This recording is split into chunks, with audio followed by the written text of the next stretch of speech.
Class 11 का जो चल रहा है सेल का यूनिट ऑफ लाइफ, उसका एक आगे का टॉपिक बता रहे हैं यूकारियोटिक सेल के बारे में। इसके बाद जो नेक्स्ट वीडियो होगा वो प्रोकारियोटिक सेल के बारे में होगा, और उसके बाद हम लोग यूकारियोटिक सेल का एक एक ऑर्गेनेल जो होता है उसके बारे में पढ़ेंगे। माइटोकॉन्ड्रिया, लाइसोसोम, गोल्गी एपार्टस, है ना, ये सब एक एक करके पढ़ेंगे हम लोग। तो आज हम लोग यहाँ पे यूकारियोटिक सेल का एग्जाम में बहुत ज़्यादा इंपॉर्टेंट टॉपिक है। जो भी नीट की तैयारी कर रहा है या फिर फर्स्ट ईयर साइंस में, उसको एकदम सारा पॉइंट हम बना दिए, सारा का सारा 15 का 15 पॉइंट है, 15 पॉइंट से पूरा याद कर लेना है, समझ। तो यूकारियोटिक सेल क्या है? तो a cell which has well organized nucleus. तो कोई भी ऐसा सेल जिसका अच्छा एक ऑर्गेनाइज्ड न्यूक्लियस होता है बीच में, उस न्यूक्लियस के अंदर में फिर आपका क्या होगा? क्रोमोसोम होता है, क्रोमोसोम के अंदर डीएनए, डीएनए के अंदर जीन होता है। विच न्यूक्लियर एनवेलप, और याद रखना है कि जो जो आपका न्यूक्लियस है, ठीक है, न्यूक्लियस के में एक न्यूक्लियर इन्वेलप भी होता है ताकि जेनेटिक मटेरियल बच सके, उसको डैमेज नहीं पहुंचे, तो उसको बचाने के लिए न्यूक्लियर इन्वेलप भी होता है।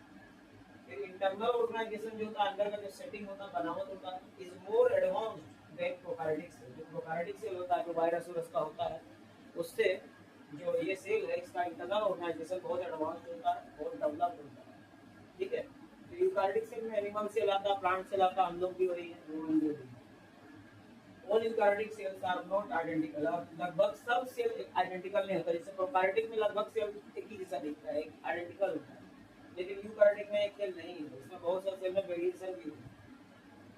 These are larger than prokaryotic cell, ये तो जान ही रहे, प्रोकारियोटिक सेल से बहुत इसमें फर्क है, ये बड़ा होता है। रेंज इसका दिख रहा कितना? 10 से 100, यानी 10 से 100 माइक्रोमीटर। दे सेल, है ना, यहाँ लिखोगे दे हैव सेवरल लोकोमोटरी, है ना, they have several locomotory and cytoskeletal structure. इसमें बहुत सा लोकोमोटरी पार्ट भी होता है, मतलब लोकोमोटरी मतलब जो मूवमेंट करवाता है, गति करवाता है, इधर उधर करवाता है, ठीक है। और साइटोस्केलेटल स्ट्रक्चर क्या है? तो ये आपको बता दे रहे हैं कि जो साइटोप्लाज्म होता है ना, साइटोप्लाज्म में अंदर कुछ प्रोटीन का फाइबर जैसा स्ट्रक्चर होता है, या फिर बोल सकते हो प्रोटीन का फिलामेंट जैसा स्ट्रक्चर होता है, जो कनेक्शन का काम करता है, लिंकिंग का काम करता है, सेल को शेप देता है ना, एक शेप देता है, नेटवर्क जैसा बनाता है, कनेक्टर टाइप का बनता है, शेप को प्रोवाइड करता है, वही साइटोस्केलेटल है। साइटोस्केलेटल का मतलब ही होता है साइटोप्लाज्म के अंदर एक नेटवर्क, जो आपका एक बोल सकते हो कि प्रोटीन का फाइबर या फिलामेंट्स है, जो कनेक्टिंग का काम करता है, कनेक्शन का काम करता है, कनेक्टिंग करता है, और वो शेप देता है, शेप में आपका हेल्प करता है, और आपका फिर आगे चल के सपोर्ट करता है कोई भी सेल को मूवमेंट में। तो वही है cytoskeletal structure. Plant cell, animal cell are eukaryotic cell, इसमें ह्यूमन भी आता है, एनिमल में आता है। Every cell is covered by a thin, याद रखना है हर एक यूकारियोटिक सेल जो है कवर्ड रहता है, थीन, पतला, इलास्टिक, लचीला, ट्रांसपेरेंट, आर पार दिखने वाला, सेमी परमेबल। सेमी परमेबल मतलब क्या होता है? जैसे आप लोग साबुन कपड़ा सब देखे हो तो जहाँ दिखना रहता है आर पार जाने वाला, उस टाइप का स्ट्रक्चर को सेमी परमेबल बोलते हैं। और रीजनरेटिव मेम्ब्रेन से बना होता है। तो याद रखना इसका जो मेम्ब्रेन है, सेल मेम्ब्रेन जो होता है इसका, है ना, आपको पता है न्यूक्लियस है, फिर साइटोप्लाज्म है, फिर सेल मेम्ब्रेन है, और अगर प्लांट सेल है तो उसके आगे फिर सेल होगा। तो जो सेल मेम्ब्रेन है उसका बात करना है कि every cell is covered by thick, elastic, transparent, semi permeable. हर बॉडी याद रखना, पतला होता है, थिक होता है, इलास्टिक होता है, लचीला होता है, ट्रांसपेरेंट आर पार दिखता है, सेमी परमेबल होता है, जालीदार, आर पार जाने लायक। रीजनरेटिव मतलब एक बार अगर डैमेज हो गया तो फिर से जनरेट हो जाएगा, मतलब ये बनता बढ़ता चलता रहता है। रीजनरेटिव मेम्ब्रेन से बना होता है, which is called cell membrane, है ना। तो याद रखो कि हर सेल जो है इससे ढका हुआ रहता है, इससे thin, elastic, transparent, semi permeable, regenerative membrane से, जिसको हम लोग सेल मेम्ब्रेन बोलते हैं।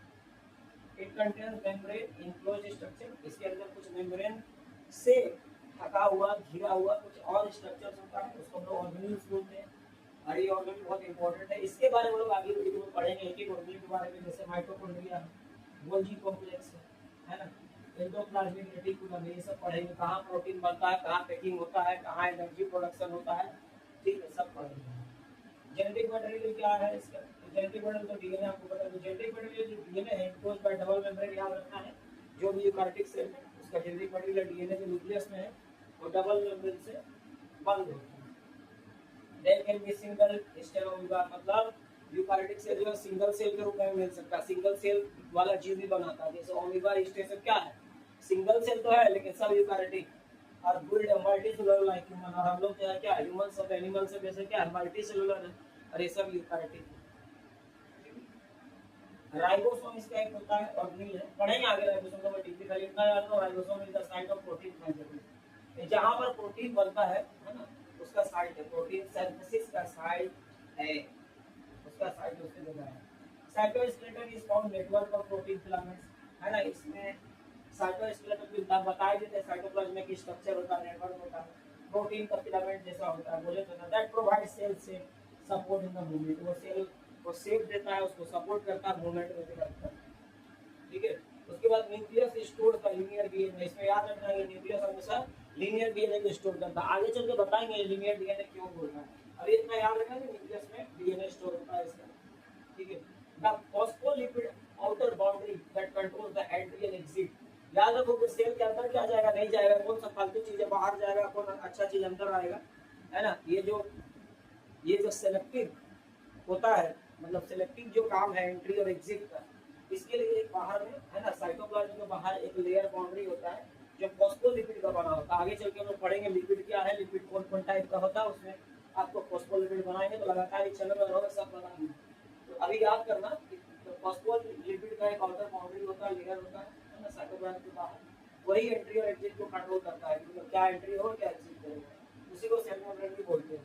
और याद रखना जो माइटोकॉन्ड्रिया है वो इसमें एनर्जी प्रोडक्शन का काम करता है, बाद में एटीपी में स्टोर करता है, एटीपी के बारे में भी आगे बताएंगे। इस चैनल को सब्सक्राइब करो, शेयर करो, जो भी नीट को परसीव कर रहा है, अभी एससी नर्सिंग का तैयारी कर रहा है, या डॉक्टर या मेडिकल फील्ड में जाना चाहता है, या क्लास 11 में जुड़ा है, चैनल को सब्सक्राइब करो, शेयर करो, इसमें बायोलॉजी का एक टॉपिक जो है आपको मिलेगा और आप पूरा 100 में 100 बन सकते हैं।